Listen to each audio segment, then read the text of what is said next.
இப்போ தேவன் வந்து நம்மளை மாற்றணும்னு நினைக்கிறாரு. அவர் எப்படி மாற்றுகிறார் யாருக்காச்சும் தெரியுமா? முதலாவது எதன் மூலமாக மாற்றுகிறார்?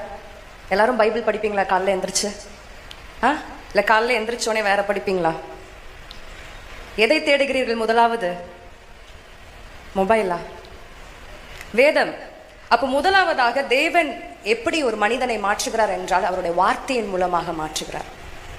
இந்த வார்த்தை இஸ் நாட் ஜஸ்ட் இன்ஃபர்மேஷன். இந்த பைபிளில் வேறு இன்ஃபர்மேஷன் எழுதி வைக்கல. இந்த பைபிள் படித்தா எனக்கு நிறைய நாலேஜ் வரணும் கிடையாது. இந்த வார்த்தைக்கு நிறைய சக்தி இருக்குது. ஒரு மனிதனையே மாற்றும் இந்த வார்த்தை.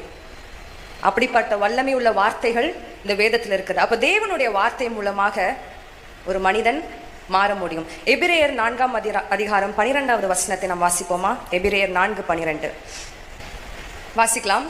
தேவனுடைய வார்த்தையானது ஜீவனும் வல்லமையும் உள்ளதாயும் இருபுறமும் கருக்குள்ள எந்த பட்டயத்திலும் கருக்கானதாயும் ஆத்துமாவையும் ஆவியையும் கணுக்களையும் ஊனையும் பிரிக்கத்தக்கதாக உருவ குத்துகிறதாயும் இருதயத்தின் நினைவுகளையும் யோசனைகளையும் வகையறுக்கிறதாயும் இருக்கிறது.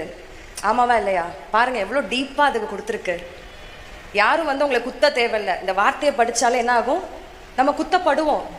அப்பேற்பட்ட வல்லமை இந்த வார்த்தைக்கு இருக்குது. அப்போ இந்த வார்த்தையை நம்ம படிக்கிறப்ப நம்முடைய இருளான வாழ்க்கையை வெளிச்சமாக மாறுகிறது. அதனால தான் வசனம் சொல்லுகிறது உங்களுடைய வேதமே வெளிச்சம். அப்போ இந்த வார்த்தையை நான் படிக்க என்னுடைய பாவம் உணர்த்தப்படுகிறது. நான் மேபி வழி மாறி வேற திசையில் போயிட்டு இருக்கிறப்ப இந்த வார்த்தையை நான் படிக்கிறப்ப ஆண்டவர் வார்த்தையின் மூலமாக பேசுவார். எவ்வளோ பேருக்கு அந்த மாதிரி இடைப்பட்டிருக்கிறார்? பேசுவார். ஆனால் அதுக்கு நம்ம என்ன பண்ணணும்? இரவும் பகலும் அவர் வேதத்தின் மேலே பிரியமாக இருக்க வேண்டும்.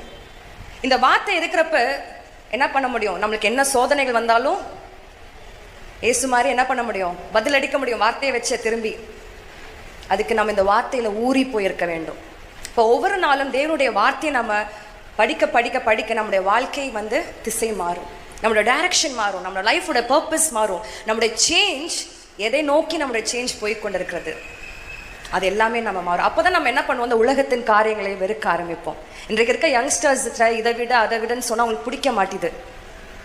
நான் போய் 10 பேர்கிட்ட சொன்னாலும் அவங்களால மாற்ற முடியாது. ஆனால் இந்த வார்த்தை ஒருத்தவங்களை மாற்ற முடியும். ஆமென். அப்போ வார்த்தை மனதை புதுப்பிக்கிறது. அதனால தான் சங்கீதம் 119 105வது வசனத்தில் நம்ம வாசிக்கிறோம், இந்த வார்த்தை என் கால்களுக்கு தீபம். ஆமென்.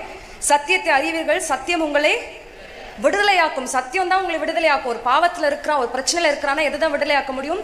சத்தியம் தான் விடுதலையாக்க முடியும்.